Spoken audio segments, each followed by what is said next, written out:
Martin Luther কলেজের সুপ্রিয় শিক্ষার্থীরা, সবাইকে মার্টিন লুথার কলেজের অনলাইন ক্লাসে স্বাগত জানাচ্ছি।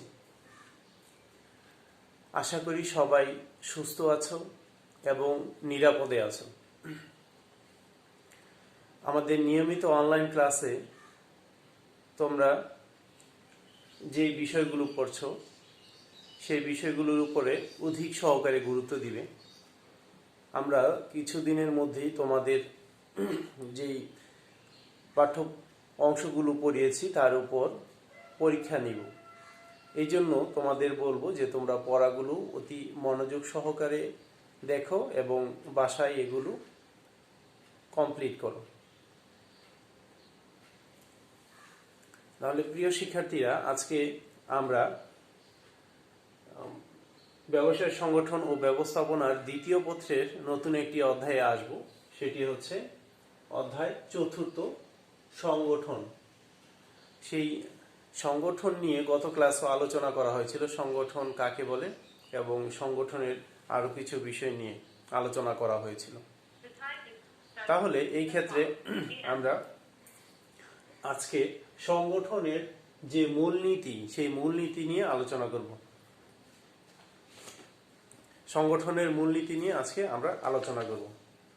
তাহলে সংগঠনের মূলনীতি আমরা আলোচনা করেছিলাম সংগঠন কাকে বলে এবং সংগঠন প্রক্রিয়ার বিভিন্ন পদক্ষেপ নিয়ে। তাহলে সংগঠন কাকে বলে এবং সংগঠন প্রক্রিয়ার বিভিন্ন পদক্ষেপ। আজকে আমরা আলোচনা করব সংগঠনের মূলনীতি নিয়ে। তাহলে সংগঠনের মূলনীতি, এখানে মূলনীতি আমরা 8টি মূলনীতি দেখতে পাচ্ছি। এই 8টি মূলনীতি নিয়ে আজকে আমাদের আলোচনা থাকবে। তোমরা অতি মনোযোগ সহকারে পড়াগুলো লক্ষ্য করবে। তাহলে মূলনীতিগুলো সর্বপ্রথম আমরা জেনে নিই। 1 নাম্বার হচ্ছে লক্ষ্যের নীতি। 1 নাম্বার হচ্ছে কি? লক্ষ্যের নীতি। 2 নাম্বার হচ্ছে দক্ষতার নীতি। 2 নাম্বার হচ্ছে দক্ষতার নীতি। 1 নাম্বার হচ্ছে লক্ষ্যের নীতি, 2 নাম্বার হচ্ছে দক্ষতার নীতি। 3 নাম্বার হচ্ছে কাম্য পরিসর নির্ণয়ের নীতি। কাম্য পরিসর নির্ণয়ের নীতি। 4 হচ্ছে জোড়াময় শিকলের নীতি। জোড়াময় শিকলের নীতি। তাহলে এই যে এখানে 8টি হচ্ছে, আমরা 4টি ভাগ করে যদি পড়ি তাহলে পড়াগুলো আমাদের মনে থাকবে এবং সহজে আমরা এগুলো ক্যাচ করতে পারবো। 4টি আরেকবার দেখি আমরা। লক্ষ্যের নীতি, দক্ষতার নীতি, কাম্য পরিসর নির্ণয়ের নীতি এবং জোড়াময় শিকলের নীতি। এই 4টি। আচ্ছা, এরপরের 4টিতে আমরা আসি। 5 দায়িত্ব নির্দিষ্টকরণের নীতি। দায়িত্ব নির্দিষ্টকরণের নীতি। তারপর হচ্ছে কি? আদেশের ঐক্য নীতি। আদেশের ঐক্য নীতি। আদেশের ঐক্য নীতি। এরপর আমরা হচ্ছে পাচ্ছি সারল্য ও সুস্পষ্টতার নীতি। সারল্য ও সুস্পষ্টতার নীতি। এবং সর্বশেষ পাচ্ছি আমরা বিশেষায়নের নীতি। বিশেষায়নের নীতি। আরেকবার দেখি 5 থেকে। দায়িত্ব নির্দিষ্টকরণের নীতি, আদেশের ঐক্য নীতি, সারল্য ও সুস্পষ্টতার নীতি এবং সর্বশেষ পাচ্ছি আমরা বিশেষায়নের নীতি। তাহলে এই যে সংগঠনের মূলনীতি, এই মূলনীতি বা নীতিমালা যাই বলি না কেন, এই সংগঠনের মূলনীতি বা নীতিমালা আমরা পাচ্ছি কয়টি? 8টি। তাহলে এই 8টি এবার আমরা দেখি এগুলো আমরা কিভাবে জানার চেষ্টা করি। তাহলে 1 নাম্বার হচ্ছে আমাদের কি? লক্ষ্যের নীতি। তাহলে লক্ষ্যের নীতি, আমরা লক্ষ্যের সংজ্ঞা শিখেছিলাম। লক্ষ্য কাকে বলা হয়? পরিকল্পনার অভিপ্রেত ফলকেই লক্ষ্য বলে। পরিকল্পনার অভিপ্রেত ফলকেই কি বলা হয়? লক্ষ্য। পরিকল্পনা অভিপ্রেত ফলকেই লক্ষ্য বলা হয়। তাহলে লক্ষ্যের নীতি, কোনো সংগঠন যদি তৈরি করা হয় তাহলে সেই সংগঠনের একটা মূলনীতির মধ্যে অবশ্যই থাকতে হবে লক্ষ্যের নীতি। মানে কোন লক্ষ্যকে সামনে নিয়ে এই প্রতিষ্ঠান পরিচালিত হচ্ছে, সেটা অবশ্যই আমাদের বিবেচনায় নিয়ে আসতে হবে। যে প্রতিষ্ঠানের লক্ষ্য সামনে রেখে সংগঠন গড়ে তোলার নীতিকেই হচ্ছে লক্ষ্যের নীতি বলা হয়। প্রতিষ্ঠানের যে লক্ষ্য, সেই লক্ষ্যকে সামনে রাখতে হবে। যে প্রতিষ্ঠানের লক্ষ্য হচ্ছে আগামী 10 বছরের মধ্যে প্রতিষ্ঠান সফলতা অর্জন করবে। এই সফলতা অর্জনের জন্য আগামী 2 বছর প্রতিষ্ঠান তাদের বাজারজাতকরণ বৃদ্ধি করবে, পরবর্তী 2 বছর তাদের বিক্রয় বৃদ্ধি করবে। এরপর চাহিদা অনুযায়ী কর্মীদের বিভিন্ন ধরনের পণ্য বিভিন্ন স্থানে সরবরাহ করার মাধ্যমে তাদের মুনাফা সর্বস্তরে পৌঁছিয়ে বাজার দখল করবে। এইভাবে তাদের একটা পরিকল্পনা রয়েছে, একটা লক্ষ্য হচ্ছে, সর্বশেষ লক্ষ্য হচ্ছে প্রতিষ্ঠান কি করবে, তাদের মুনাফা অর্জনের মাধ্যমে প্রতিযোগী প্রতিষ্ঠান থেকে সেরা প্রতিষ্ঠানে পরিণত হবে। তাহলে এটা কি বোঝা যাচ্ছে? লক্ষ্যের নীতি। সংগঠনের মূলনীতির মধ্যে একটি গুরুত্বপূর্ণ নীতি হচ্ছে লক্ষ্যের নীতি। প্রতিষ্ঠান লক্ষ্য ঠিক করেই সামনের দিকে অগ্রসর হবে। তাহলে প্রতিষ্ঠানের লক্ষ্য সামনে রেখে সংগঠন গড়ে তোলার নীতিকে বলা হচ্ছে লক্ষ্যের নীতি। কারণ প্রতিষ্ঠান তৈরি করার সময়ই এটা ঠিক করবে যে এটা আসলে লক্ষ্যটা কি। প্রতিষ্ঠান মুনাফা অর্জন করবে, না সামাজিক প্রতিষ্ঠান হিসেবে থাকবে, নাকি প্রতিষ্ঠান সবসময় উৎপাদনমুখী হবে, নাকি বিক্রয়মুখী হবে, মুনাফামুখী হবে, সেই বিষয়ে লক্ষ্যটা পূর্ব থেকে নির্ধারণ করে সংগঠন তৈরি করা উচিত। তাহলে লক্ষ্যের নীতি পেলাম। এবার আমরা আসি দক্ষতার নীতির মধ্যে। দক্ষতার নীতি।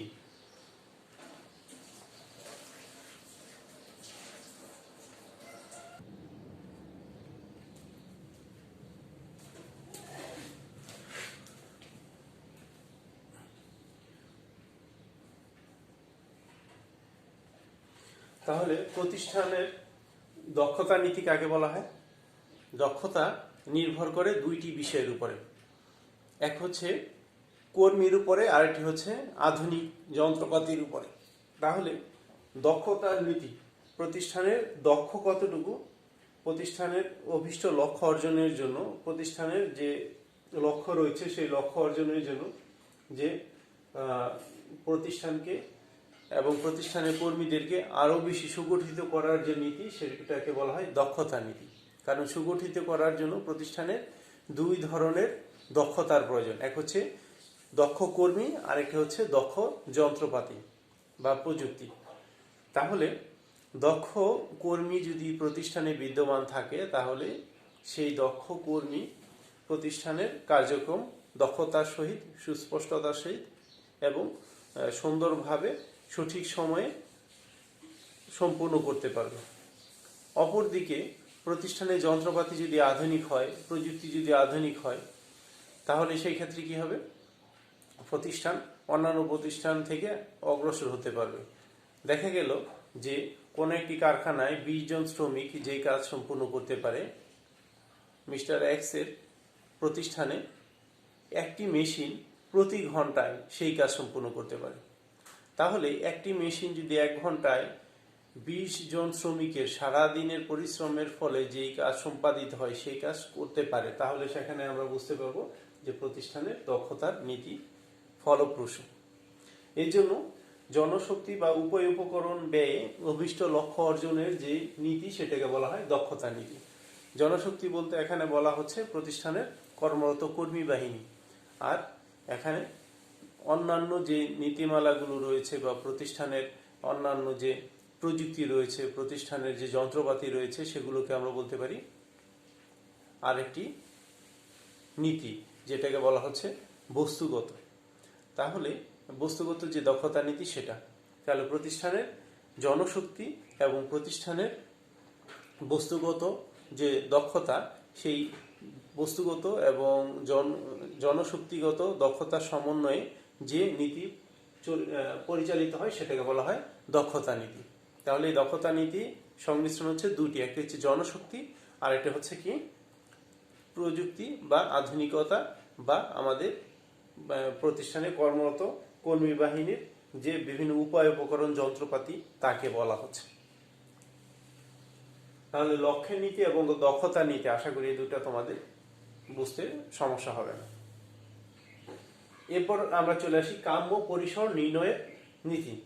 কাম্য পরিসর নির্ণয়ের নীতি, তাহলে কাম্য পরিসর নির্ণয়ের নীতি। তাহলে একজন নির্বাহী সরাসরি তত্ত্বাবধানে কাম্য সংখ্যক অধস্তন ন্যস্ত করার নীতিকে কাম্য পরিসর নির্ণয় নীতি বলা হয়। বিষয়টা কি দাঁড়াচ্ছে, যে কাম্য পরিসর নির্ণয় নীতি, একজন ঊর্ধ্বতন কর্মকর্তা তার অধস্তন কতজন কর্মীকে নিয়ন্ত্রণ করতে পারবে সেটার উপরে একটি দক্ষতা, আর সেটাকে বলা হচ্ছে কাম্য পরিসর নির্ণয় নীতি। ধরা গেল যে একজন কর্মকর্তা 10 জন কর্মীকে নিয়ন্ত্রণ করতে সক্ষম, তাহলে সেই ক্ষেত্রে এই 10 জন কর্মী হচ্ছে একজন কর্মকর্তার জন্য কাম্য পরিসর নীতি। কারণ 10 জনের অধিক যদি তাকে দেওয়া হয় তাহলে সেই ক্ষেত্রে এটা তার পক্ষে নিয়ন্ত্রণ করা কঠিন হয়ে পড়বে। কারণ প্রতিষ্ঠান সঠিকভাবে তত্ত্বাবধানের জন্য, প্রতিষ্ঠান সঠিকভাবে নিয়ন্ত্রণের জন্য একজন ব্যক্তির নিয়ন্ত্রণাধীন যতগুলো ব্যক্তি থাকলে তার নিয়ন্ত্রণ করা সহজ হবে, তত সংখ্যক ব্যক্তি তার রাখা জরুরি।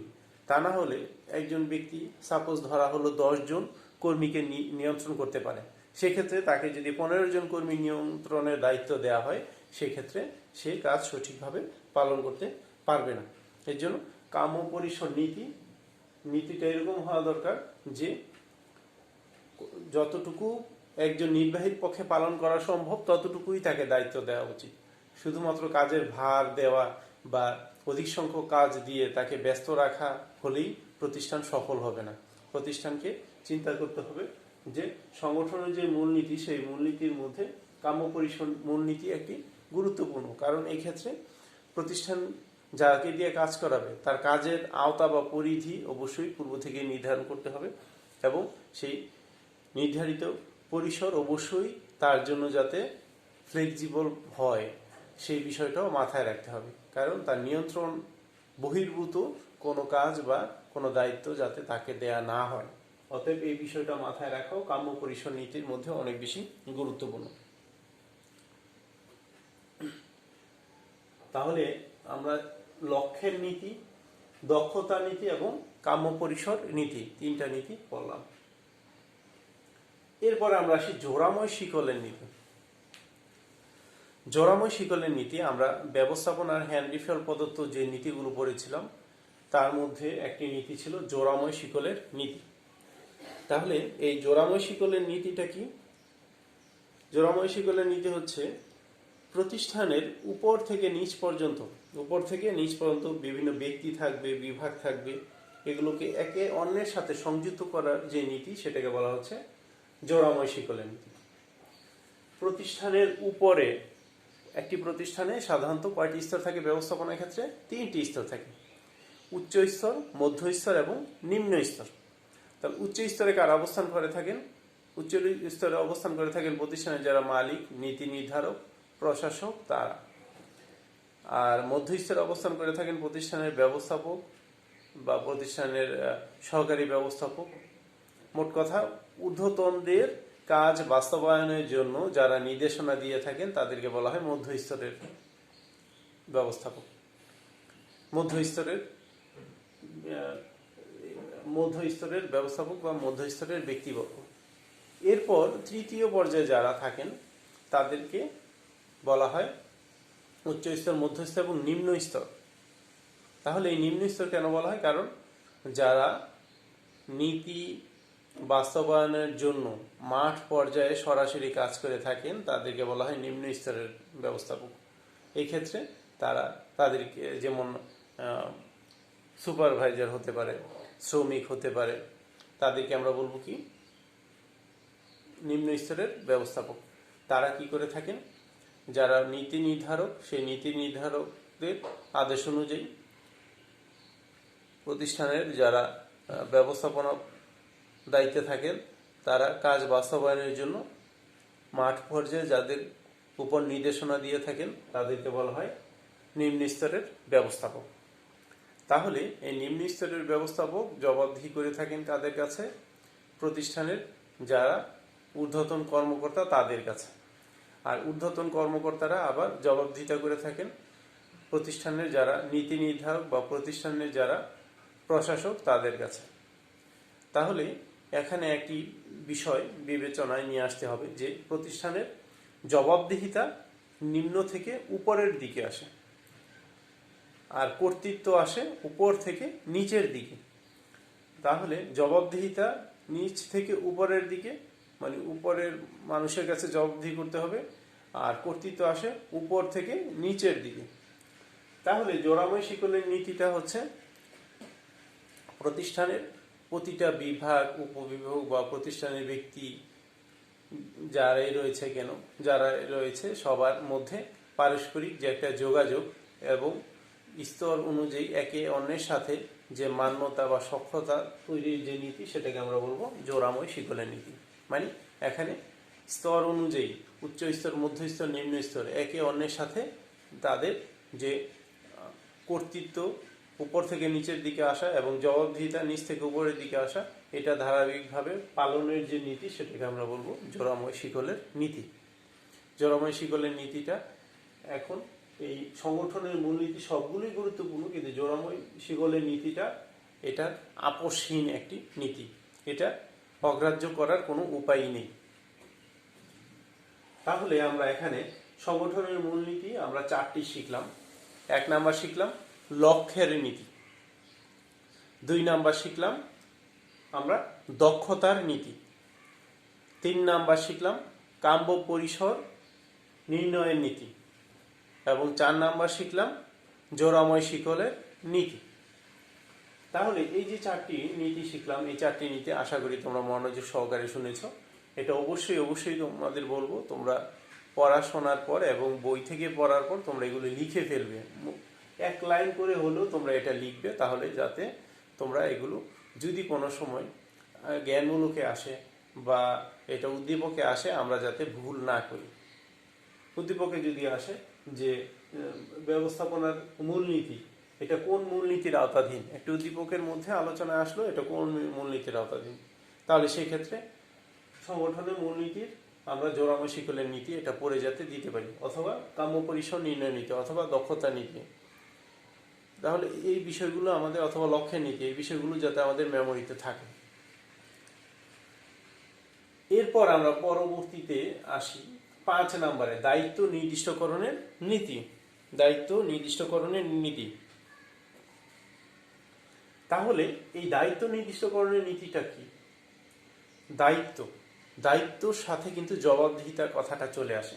কাউকে যদি দায়িত্ব দেয়া হয় কিন্তু এর বিপরীতে জবাবদিহিতা যদি নিশ্চিত না করা হয়, তাহলে সেই দায়িত্ব কিন্তু কার্যকর হয় না। তাহলে দায়িত্ব দিতে হবে, সে দায়িত্বের সাথে সাথে তার কাছ থেকে জবাবদিহিতা নিশ্চিত করতে হবে। ঠিক তোমাকে এই কাজ এইভাবে সম্পূর্ণ করতে হবে, এবং এর ব্যতিক্রম হলে তোমাকে এর জবাব দিতে হবে, কেন এর ব্যতিক্রম হলো বা কেন সম্পূর্ণ করতে পারোনি। তাহলে দায়িত্ব নির্দিষ্টকরণ যদি থাকে, তাহলে জবাবদিহিতা নিশ্চিত হয়।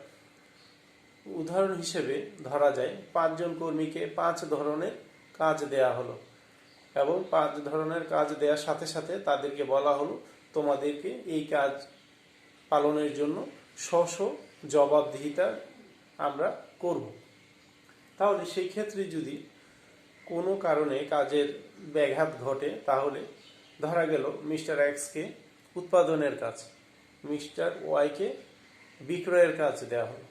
তাহলে উৎপাদন এবং বিক্রয় দুটোটার কাজ সম্পূর্ণ হচ্ছে, কোনো কারণে কাজের মধ্যে গাফলতি দেখা দিল, তাহলে এই ক্ষেত্রে কিন্তু যার যে দায়িত্ব, সেই দায়িত্বের উপর ভিত্তি করে তাকে জবাবদিহি করার প্রয়োজন পড়বে। এক্সকে উৎপাদনের দায়িত্ব দেওয়া হলে উৎপাদন সংক্রান্ত বিষয়ের জন্য তাকে জবাবদিহি করতে হবে, আর ওয়াইকে যদি বিক্রয়ের জন্য দায়িত্ব দেওয়া হয়, তাহলে বিক্রয় সংক্রান্ত বিষয় নিয়ে তাকে জবাবদিহি করতে হবে। শুধু দায়িত্ব নিয়ে বসে থাকলেই হবে না, দায়িত্বের বিপরীতে জবাবদিহিতাটাও নিশ্চিত করতে হবে। দায়িত্ব এবং জবাবদিহিতা যদি সমপর্যায়ে থাকে, তাহলে দায়িত্ব নির্দিষ্টকরণের নীতিটা সঠিকভাবে বাস্তবায়ন করা সম্ভব। আর কোনো প্রতিষ্ঠানে যদি সংগঠনের মধ্যে যদি দায়িত্ব নির্দিষ্টকরণ করে না দিয়ে ঢালাওভাবে সবাইকে দায়িত্ব দেওয়া হয়, তাহলে সেই দায়িত্ব অবহেলার পর্যায়ে পড়ে যায়। কারণ সবাই গা ছাড়াভাবে কাজ করবে, কেউই নিজের উপরে দায়িত্ব নিতে চাইবে না এবং কাজের মধ্যে বিশৃঙ্খলা দেখা দিবে, কাজ অসমাপ্ত থাকবে। আর কাজ যদি সমাপ্ত হয় তাহলে সেই কাজ পরিপূর্ণতা পাবে না। এই জন্য দায়িত্ব নির্দিষ্টকরণের নীতিটা এক্ষেত্রে খুবই গুরুত্বপূর্ণ। তারপর হচ্ছে আদেশের ঐক্য নীতি। আদেশের ঐক্য নীতি, আমরা হ্যান্ডি ফেয়ার প্রদত্ত যে 14টি নীতি পড়েছিলাম, সেই 14টি নীতির মধ্যে কিন্তু আমাদের আদেশের ঐক্য নীতি, নির্দেশনার ঐক্য নীতি এগুলোও ছিল।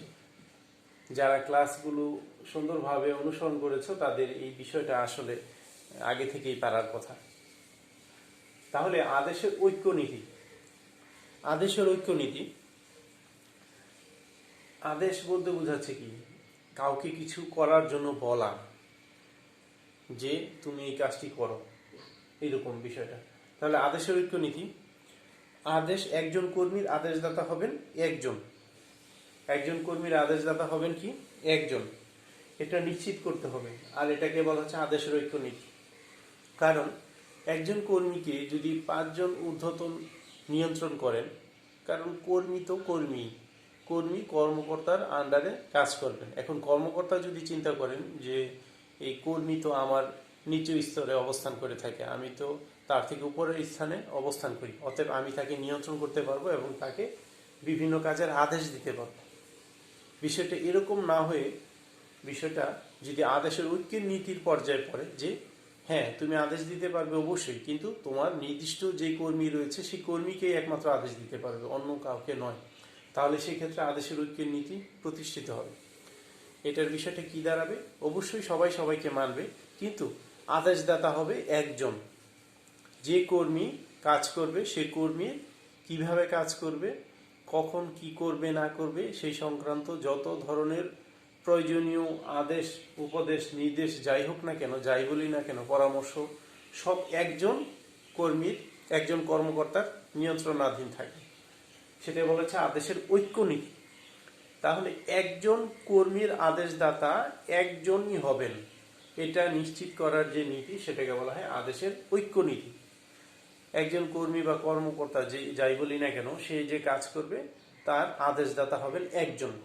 ধরা গেল মিস্টার রহিম একটি প্রতিষ্ঠানে প্রকৌশলীর কাজ করছেন, মানে ইঞ্জিনিয়ার। তাহলে সেই ক্ষেত্রে তাকে বলা হলো যে আপনি একটি 10 তলা বিল্ডিংয়ের যে কনস্ট্রাকশন কাজ রয়েছে সেটার আয় ব্যয় সংক্রান্ত এবং সেটার যে কনস্ট্রাকশনের যে ম্যাটেরিয়ালস রয়েছে সেগুলো সংক্রান্ত আমাকে একটি হিসাব এবং নকশা তৈরি করে দেন। তাহলে সেই ক্ষেত্রে আদেশের ঐক্য নীতি, একজন ইঞ্জিনিয়ার, তাকে বলা হলো যে প্রতিষ্ঠান যিনি মালিক তিনি বলে দিলেন, মালিকের পক্ষ থেকে আবার 4 জন মালিক রয়েছে এখানে, 4 জন মালিকের, এখন 4 জন মালিকই যদি প্রতিষ্ঠানের 4 ধরনের কথা বলে সেই প্রকৌশলীকে দ্বিধাগ্রস্ত করে ফেলে, তাহলে সেই প্রকৌশলী কিন্তু কাজ সমাপ্ত করতে পারবে না বা কাজে হাত দিতে পারবে না।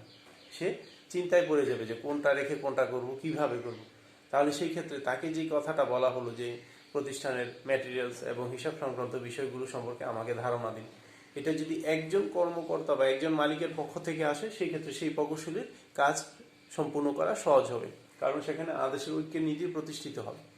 এই জন্য আদেশদাতা হতে হবে একজন, একজন ব্যক্তি কর্তৃক আদেশ আসতে হবে এবং একজন ব্যক্তি সেটা সেই আদেশের উপর যাবতীয় পদক্ষেপ গ্রহণ করবেন।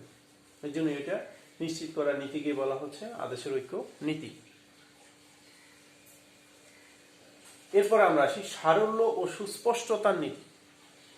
সারল্য ও সুস্পষ্টতার নীতি কথা থেকে আমরা যদি একটু ডিপে প্রবেশ করি, তাহলে বা গভীরে, যেটা বলি গভীরে যাই, তাহলে আমরা কিন্তু এটা বুঝতে পারবো। সরলতা বলতে বোঝাচ্ছে কি সহজ, সুস্পষ্টতা মানে স্পষ্ট, এখানে না বুঝার কিছু নাই। তাহলে এই সারল্য ও সুস্পষ্টতার নীতি, তাহলে প্রতিষ্ঠানের যে সারল এবং সুস্পষ্ট নীতি বলতে বোঝাচ্ছে প্রতিষ্ঠানের উদ্দেশ্যটা কি, প্রতিষ্ঠানের কার্যক্রম কি, প্রতিষ্ঠান কে কাকে নিয়ন্ত্রণ করবে, প্রতিষ্ঠানের লক্ষ্যটা কি, প্রতিষ্ঠান কিভাবে প্রতিষ্ঠানের বিভাগ উপবিভাগ, প্রতিষ্ঠানের যে অভ্যন্তরীণ এবং বাহ্যিক যোগাযোগ, কার কি দায় দায়িত্ব, এগুলো যদি স্পষ্টভাবে উল্লেখ করা থাকে তাহলে সেটাকে আমরা বলতে পারি সারল এবং সুস্পষ্টতা নীতি। কারণ কে কাকে নিয়ন্ত্রণ করবে, প্রতিষ্ঠানের বিভাগ উপবিভাগ বা প্রতিষ্ঠানের উদ্দেশ্য, যাবতীয় বিষয়গুলো যদি সহজ সরলভাবে সবাই বুঝতে পারে এবং এগুলো স্পষ্টভাবে উল্লেখ থাকে তাহলে সেই বিষয়গুলো নিয়ে কিন্তু প্রতিষ্ঠানে যারা কাজ করবে বা প্রতিষ্ঠানের উদ্দেশ্যটা কি সেই বিষয়গুলো নিয়ে আর দ্বিধাদ্বন্দ্বের তৈরি হয় না। যারা প্রতিষ্ঠানে অবস্থান করবে তাদের মধ্যে একটা কাজ করার স্পৃহা জন্মায়, তাদের মধ্যে নানা ধরনের যে জটিলতা ছিল সেই জটিলতা থেকে তারা বের হয়ে আসতে পারে, যে না প্রতিষ্ঠানের আমার এই দায়িত্ব, এই দায়িত্বের জন্য সে জবাব দিয়ে হবে, বা আমার আদেশদাতা উনি, বা প্রতিষ্ঠানের লক্ষ্য এটা, বা প্রতিষ্ঠানের উৎপাদন এটা করতে হবে। এই যে বিষয়গুলো বা কি কোথায় অবস্থান করবে এই বিষয়গুলো যদি স্পষ্টভাবে উল্লেখ থাকে এবং সহজ সরলভাবে সবাই বুঝতে পারে, সেই বিষয়গুলো নিশ্চিত করার যে নীতি সেটাকে বলা হয় সারল ও সুস্পষ্টতার নীতি। এখন আমার প্রতিষ্ঠানে যারা কর্মী বাহিনী রয়েছে, কর্মী বাহিনী হচ্ছে অর্ধশিক্ষিত বা ধরা গেল যে তারা এসএসসি পাস, তাহলে সেই ক্ষেত্রে আমরা এরকম কোনো ভাষা ব্যবহার করব না। প্রতিষ্ঠানে দেখা গেল যে প্রতিষ্ঠানের উদ্দেশ্যগুলো আমি ইংরেজিতে লিখে দিলাম অথবা ভিন্ন আরেকটি দেশে জাপানি ভাষায় লিখে দিলাম, সেই ভাষাগুলো কিন্তু প্রতিষ্ঠানে যারা দায়িত্ব পালন করবে সেই ভাষাগুলো কিন্তু সহজে তারা বুঝতে পারবে না। সুস্পষ্টভাবে ঠিকই লেখা, সুস্পষ্ট মানে স্পষ্টভাবে জাপানি ভাষায় লেখা আছে, কিন্তু আমি এটা আমার জন্য সহজ নয়, কারণ এই ভাষাটা আমি বুঝতে পারি না, এই ভাষা সম্পর্কে আমার জ্ঞান নেই। তাহলে সেই কি করতে হবে, সারল্য সহজ ভাষায় এবং সেটা যাতে বোধগম্য হয় এবং স্পষ্টভাবে আমরা সেটা বুঝতে পারি সেই বিষয়ে লক্ষ্য রাখতে হবে। এই জন্য সবার জন্য সহজ এবং সবার জন্য স্পষ্ট এবং সবার জন্য কাজ করতে সহজ হবে, এরকম বিষয়গুলো নিয়েই আমাদের এই সারল ও সুস্পষ্টতার নীতি। তারপর রয়েছে বিশেষায়নের নীতি। তাহলে বিশেষায়নের নীতি বলতে বোঝাচ্ছে কি বিশেষ, স্পেশাল।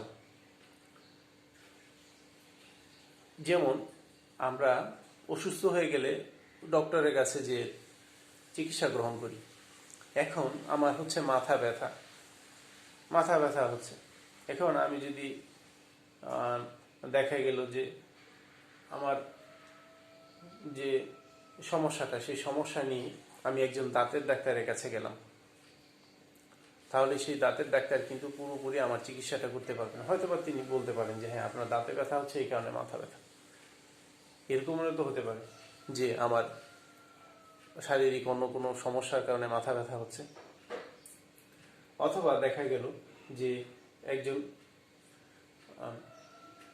কিডনি রোগী অথবা ডায়াবেটিসের পেশেন্ট, তাহলে সেই ক্ষেত্রে তাকে কি করতে হবে, অথবা নাক কান গলা সমস্যা, তাহলে সেই ক্ষেত্রে তাকে কি করতে হবে, স্পেশাল যে ডক্টর সেই ডক্টরের শরণাপন্ন হতে হবে। যে ক্ষেত্রে যেই ডাক্তার অভিজ্ঞ সেই ডক্টরের পরামর্শ নিয়েই তাকে চিকিৎসা করতে হবে। তাহলে বিশেষায়নের নীতিটা কিন্তু সেরকমের, যে যেই ক্ষেত্রে প্রযোজ্য তাকে সেই ক্ষেত্রে সেই দায়িত্ব প্রদান করা। যে নির্মাণ কাজে পারদর্শী তাকে নির্মাণ কাজ দেয়া, যে সহজে উৎপাদন কাজ করতে পারে তাকে উৎপাদন কাজ দেয়া, যে বিক্রয়ের জন্য উপযুক্ত তাকে বিক্রয়ের কাজ দেয়া, যে অর্থ সংক্রান্ত বিষয় বুঝে তাকে অর্থ সংক্রান্ত বিষয়ে দায়িত্ব প্রদান করা। এগুলোকে আমরা বলতে পারি কি বিশেষায়নের নীতি। যে বিশেষ কাজে দক্ষ ব্যক্তিকে সেই বিশেষ কাজের জন্য দায়িত্ব প্রদান করার যে নীতি সেটাকে বলা হচ্ছে বিশেষায়নের নীতি। কারণ দায়িত্ব অর্পণ করার সাথে সাথে সেই ব্যক্তি কিন্তু সেই কাজের জন্য জবাবদিহি করতে হয়, তাহলে সেটা অবশ্যই চিন্তা করতে হবে, অবশ্যই প্রতিষ্ঠানকে আগে থেকে বিবেচনায় নিয়ে আসতে হবে যে আমি যাকে দায়িত্ব অর্পণ করব সে ব্যক্তি এই কাজের জন্য কতটুকু যোগ্য। তাহলে যোগ্য ব্যক্তিকে কোনো বিশেষ কাজের যোগ্য ব্যক্তিকে তাকে সেই বিশেষ দায়িত্ব প্রদান করার যে নীতি সেটাকে বলা হচ্ছে বিশেষায়নের নীতি। যে বিশেষজ্ঞ, তিনি কোন বিশেষজ্ঞ? তিনি হচ্ছেন ধরেন নাক কান গলা বিশেষজ্ঞ, কারণ নাক কান গলা বিষয়ে যত ধরনের সমস্যা আছে সেই বিষয়ে তিনি পারদর্শী।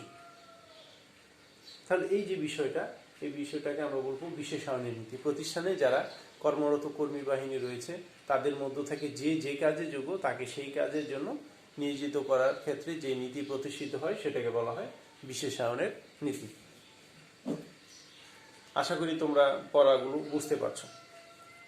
তাহলে এই বিষয়গুলো আমরা অবশ্যই লক্ষ্য রাখবো যে আমাদের যে পড়ার বিষয়গুলো সেই বিষয়গুলো আমরা অবশ্যই খাতায় পড়ব। কারণ এগুলো যদি আমরা মনোযোগ সহকারে না পড়ি এবং খাতায় লিখে না রাখি তাহলে মেমোরিতে কিন্তু বেশি সময় থাকবে না। তাহলে আমরা কি পড়লাম, পড়াগুলো আরেকবার একটু দেখে নিই। সংগঠনের মূলনীতি। সংগঠনের মূলনীতি আমরা বললাম এখানে কয়েকটি 8টি। এটা ধারাবাহিকভাবে পড়ার কোনো দরকার নেই, তোমাদের মেমোরিতে থাকলেই হবে যে আমরা এইগুলো পড়েছি, অতএব এইটা হচ্ছে সংগঠনের মূলনীতি। সেই বিষয়টা যাতে মেমোরিতে থাকে, আমাদের উদ্দীপকে জ্ঞানমূলকে আসলে যাতে আমরা দিতে পারি। লক্ষ্যের নীতি, 1 নম্বর হচ্ছে কি লক্ষ্যের নীতি, 2 নম্বর হচ্ছে কি দক্ষতার নীতি, 3 নম্বর হচ্ছে কাম্য পরিসর নির্ণয় নীতি এবং 4 হচ্ছে জোড়াময় শিকলের নীতি। এই 4টি বিষয় অবশ্যই আমরা একটু মনোযোগ সহকারে দেখি।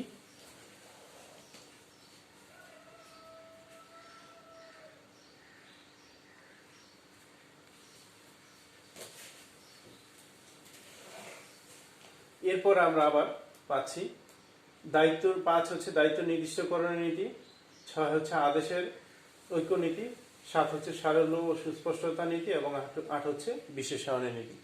তাহলে আশা করি এই তোমরা 8টি বিষয় মনোযোগ সহকারে বুঝতে পেরেছ। তাহলে আজকে এটুকু পর্যন্তই রাখছি। আগামী ক্লাসের জন্য আমন্ত্রণ জানিয়ে আজকে এখানেই বিদায়। সবাই ভালো থাকো।